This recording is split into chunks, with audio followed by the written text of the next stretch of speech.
Yo YouTube, Cabellian Guns here with the Week 7 recap of Pool A of the LLL, the Ubers UU competition that has been going on for the last few weeks.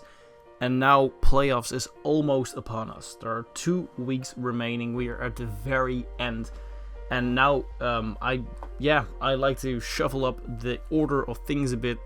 I'm gonna start off with the current standings, kind of look at how things are going, go over the matches and come back to the standings, just because now it's such a tight race.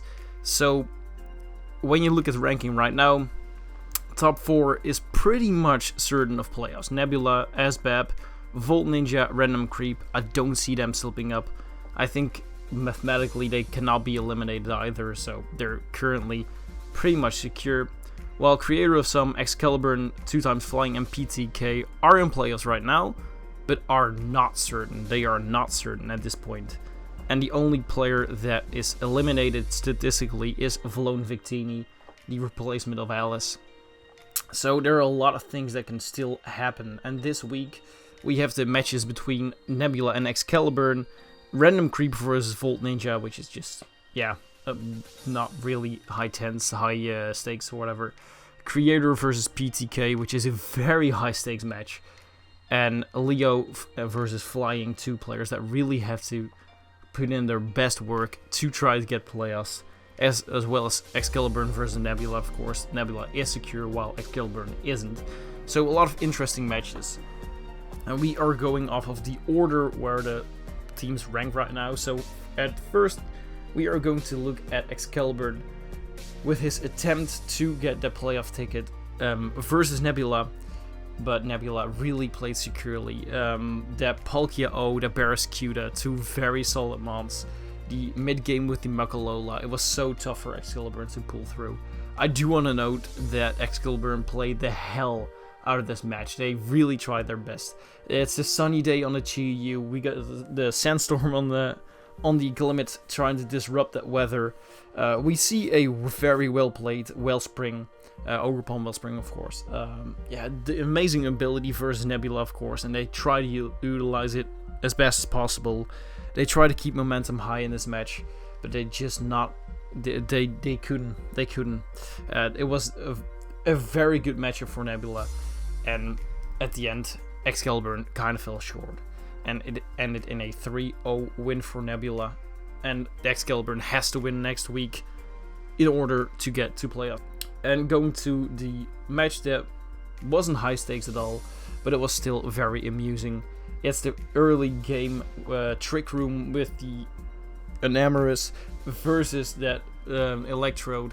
So a very cool beginning for Random Creep, while on the other hand, Volt Ninja tried to regain momentum with a Frostmoth very early on with the breaking potential, but Amnesia Gastrodon tried their best to stop this match from turning over to Volt Ninja, but in the end it was the creativity of Volt Ninja that really pulled through here. The upper handset with the Greninja, what an amazing bring, just excellently played.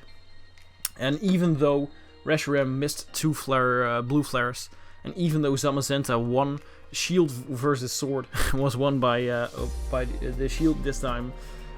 Even with all of that going on, Volt Ninja was able to get that 2-0 victory right here, toppling over Random Creep in the rankings. And now we move on to PTK versus Creator of Some. PTK has to win out pretty much to get to playoffs. And Hydrapple, bro, you did so much work. Delphox was very cool as well, but Hydrapple really showing that it's worth the point total. A very cool pickup, and I believe the first time that Hydrapple was actually brought. But it was Creator of Some, especially because of that rocks and spikes. Overkill really important with the spikes early game. That was the reason why Creator of Some could put on that pressure. And that's the reason why Creator of Some was able to get a 4-0 win over PTK. Pretty much affirming himself a playoff ticket, so congratulations Creator of Some. While PTK kind of has to struggle a bit and potentially can win last week to get a playoff ticket, but it's differential and such. It's really difficult for him, but you never know how things are gonna go. And now we are already heading to the final match. It's Leo versus Flying. Like I said, two players that really need to win. I think the Flying needs to win at least one more match, while Leo still has a lot of matches to play. But yeah, he needs to start winning. It's only one win. So we got two cooks here in the kitchen, and that's the question: who is going to end up at the top chef position? Looking at Leo's team, we see Magirna, Palkia, Lando T, Grafia, Mandibus, Ursaluna Bloodmoon, Breloom, Swatloon, Magneton, Electivire, and Hugong. While we see a Chiron White, Ogrepon, Heartflame, Kingambit, Gengar, Tinkaton, Tatsugiri, Scyther, Torterra, Hariyama, Zapdos G, and Mienfoo on Flying side. Two players that have already been featured on Game of the Week, and we know how good they can play and what they can bring. Leo especially showing a very high ability of flexibility in his team building, and I don't expect anything else this week. I see something like Magirna can do a lot of things in this week. It could be a Calm Mind Ball Beam offensive set kinda. It could be AV to kind of respond to Kyurem, because otherwise Leo does not have the best options versus the Kyurem White. So I see Magirna 100% coming. Palkia has a cool matchup. Lando T for momentum and just a ground type in general could be cool. Yeah, I don't think Mandibus. I'm looking at Mandibus especially because Mandibus is so hit or miss. Especially like, okay, the Gengar, you can do something against that. You can do something for a Torterra potentially. But other than that, I don't see a lot of reason for him to bring Mandibus. So that could open up some window of opportunity for 2x Flying. I think Breloom has to come with because of the priority. And other than that, potentially Ursaluna Bloodmoon in Trick Room. Yeah, that could be very interesting. While on the other hand, 2x Flying, that Kyurem White has no switches, like I said, except on Magirna, so it has to come. I expect Kingambit just as overall glue in this match. Tinkaton can be glue as well. Kind of feel like it doesn't damage enough, it doesn't do enough damage because of the base attack. So that's kind of a deficit for it. But I do see it coming. Potentially Scyther or Zapdos G to kind of momentum. Bring in the Kyurem White that is such a big threat, like I said. Or potentially Shell Smash Torterra. Really good matchup as well, but that's the question. Who is going to grant you that window of opportunity? Who's going to bring screens, for example? I feel like, in general, the N Pawnyards and Leo Justice are just slightly favorites this match. But Iron Bundles should not be ruled out. They both want to win in the sense of they have to win. So that's the reason why I'm expecting a very hype match. And without further ado, let's hop in. And the first thing I see is, again, not having Mandibus could open up the Torterra late game. So that's an interesting bring. I see Tinkaton potentially going for Rocks early game. Rocks is kind of hit or miss this game because a lot of mons on Leo Justice's team can resist it, but you know, residual damage is never a bad thing. Landorus now coming in. I expect something like a defensive set again for mons like Torterra or Lando, the Kingambit.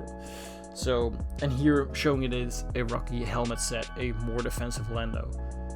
So potentially going for a U-turn right here, and it does go for a U-turn, doing a lot of damage in the process.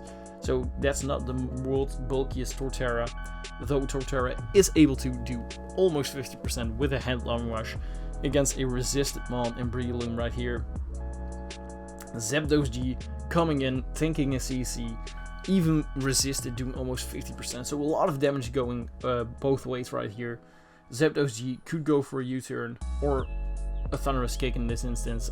I expected kind of a CC here, but potentially Zapdos with a leftover set, not running CC this week. Tinkaton is able to come in, but now the momentum kind of shifts toward Leo Justice. What is he going to do? He's forcing out a Tinkaton who wants to come in this instance Kyurem, getting both chip down from Rocks and Stone Edge. That's almost a dead Kyurem, that's very unfortunate. This is a roll, of course. Swatloon would have easily lived it otherwise. Swatloon just being sacked. Palkia coming in, going for a kill. And this instance is going to miss with a Fire Blast, which is very unfortunate. But you know, it's only a little bit of chip damage that Rick gains. So it's not that bad. But in this position, I feel like Leo really has this game under control a bit. Although 2 times flying can momentum out of it. Tinkerton going for a knockoff on that Lando, getting rid of that Rocky helmet. Although I don't know how much it matters at this point. It kind of helps with the Zapdos G in the back. But even that is almost dead. King Gambit coming in, does not want to take an EQ, but luckily there's a U-turn coming out. In this instance, Breloom can go for either a fighting move or for the Spore. He goes for the Spore, not a wasted opportunity, because in this case, you can just outspeed CC next turn, and Torterra is down, and I feel like Leo is really getting a better grip on this. Leo, of course, has to clutch this out because they one win in the season. Mag Punch coming out, doing slightly 20%? Yeah, it's not a lot. Zapdos can clean up there. Magearna comes in. That's nothing like a CC to pressure. It's only Thunderous Kick, doing around 30%. But Magearna still alive and kicking. And I don't know what really wants to take it out at this point. Tinkaton. Don't know if a, what's it called? The Gigaton Hammer is going to take it out. And in this instant, it does not take it out. A crit as well. Tinkaton just, damn, is going to get kicked to the curb right here by Leo. And Ursaluna at this point can clean up the Tinkaton. The question is, how much is it going to take from a Scyther or a King Gambit? In this instance, Scyther is coming out. Even with the crit, that's not more than 60%. So it's kind of looking tough for 2 times flying right here. In this instance, does Ursaluna have the Vacuum Wave? And it does, and unfortunately, Sucker Punch is a... Yeah, that's shitty, of course. And I agree with Sucker Punch play. Like, at this point, you kind of have to preserve HP if possible. But it was not possible. And in this instance, Leo Justice is going back with a 4-0 win. Things are looking very tight in this race right now. And if you look at the standings, you see... Finally, you see Leo winning again. 2 and 3 right now. Still not in playoffs, but on the edge of playoffs right now. 2 times flying is not out of playoffs, but whew, it's looking tight. It's looking mighty tight for him. Other things you can see in the standings is, of course, Creator of Some getting that playoff tickets. Congratulations, my dude. Vlone is still the only one who is eliminated. PTK technically has a chance to get playoffs. And Delta as well, because they have to get a lot of matches done still. Yeah, that's pretty much the ranking right now. Still a lot that can happen. 3 tickets that are not sold yet. 3 tickets that can still be regained next week. So we'll see next week who is going to be in the final bracket, in the final playoff spot. And yeah, with that being said, I only have one duty left as an analyst.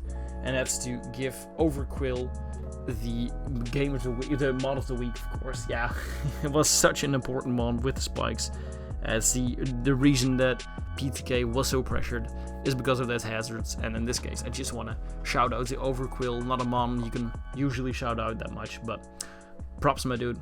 You did a very good job just bringing spikes. Yeah, with that being said, I'm looking forward to next week.